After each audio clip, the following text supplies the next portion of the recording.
We sometimes have 2 games at once. So we actually, when we got our central control room, one of the criteria was we can do really good shows here, but either football or hockey, make sure that you never have both at the same time.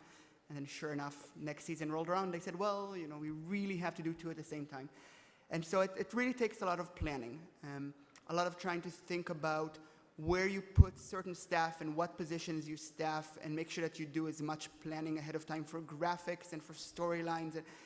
Because with the confusion of game day, all the activity that's going on around you with 2 games at the same time, it can really get overwhelming. You really want to make sure that you think about all the contingencies ahead of time and create as much content as you can ahead of time.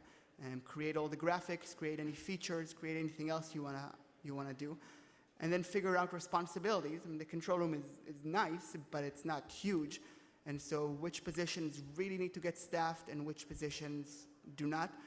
I know my counterparts over there from the big schools will talk shortly about engineering and where do you put your engineer and how do you get your engineer to go to all the right locations. We don't have an engineer, and I'm sure Ryan doesn't have an engineer.